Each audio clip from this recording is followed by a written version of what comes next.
Hello everybody, आज अपन पढ़ेंगे class 8 का चैप्टर नंबर 2 हिस्ट्री के अंदर from trading to territory.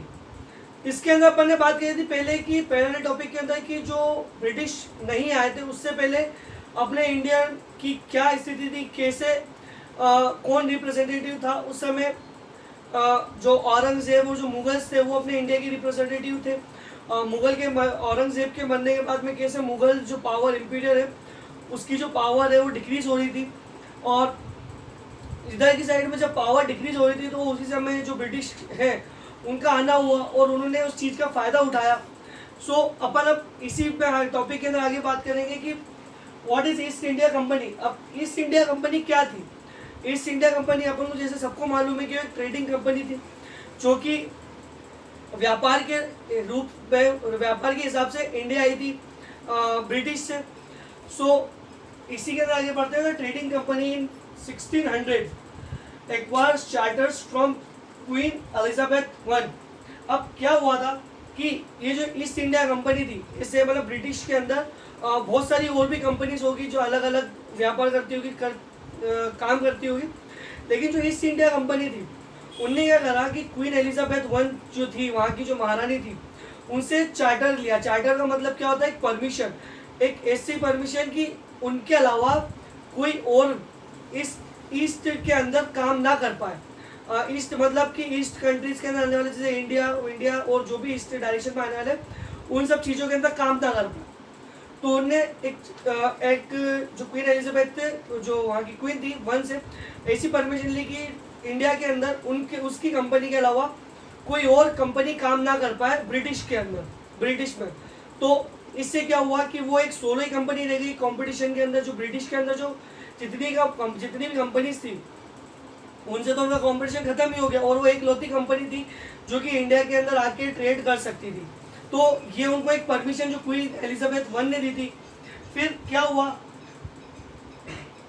Solo जो भी got a solo rights with east, still competition from the European powers was there, French, Dutch, Portuguese. अब British के अंदर तो उनका कंपटीशन खत्म हो चुका था क्योंकि उनके पास में क्वीन एलिजाबेथ की परमिशन थी कि उनके अलावा, उनकी कंपनी के अलावा इंडिया के साथ में कोई और ट्रेडिंग नहीं कर सकता था।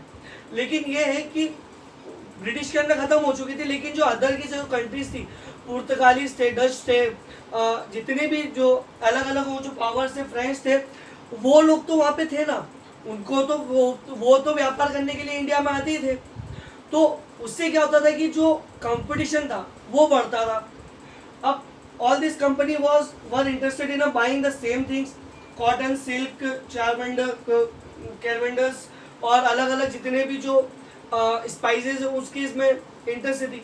अब जितनी भी जो कंपनीज थी, ब्रिटिश, पुर्तगालीज, डच, फ्रेंच, ये सब के सब क्या कि एक ही चीज़ों में इंटरेस्टेड थी कि इंडिया से कॉटन ले जाना है, सिल्क ले जाना है, स्पाइसेस ले जाने हैं। सो अब क्या होता था कि कंपटीशन इंडिया के मार्केट में ज़्यादा था, तो उससे क्या होता था कि कंपटीशन ज़्यादा था तो उससे डिमांड हाई थी।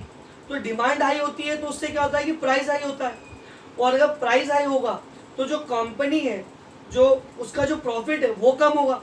अगर जैसे कि कोई चीज़ अगर कंपटीशन नहीं होता है तो वो 5 रुपये में मिल जाती थी, लेकिन कंपटीशन हुआ और सभी जने एक ही चीज़ खरीदना चाहते। जैसे कि एग्जांपल ये मार्कर है, अगर सभी जने जितनी भी कंपनी से के लिए मार्कर खरीदना चाहती है तो ये मार्कर के वो रेट्स बढ़ाएंगे।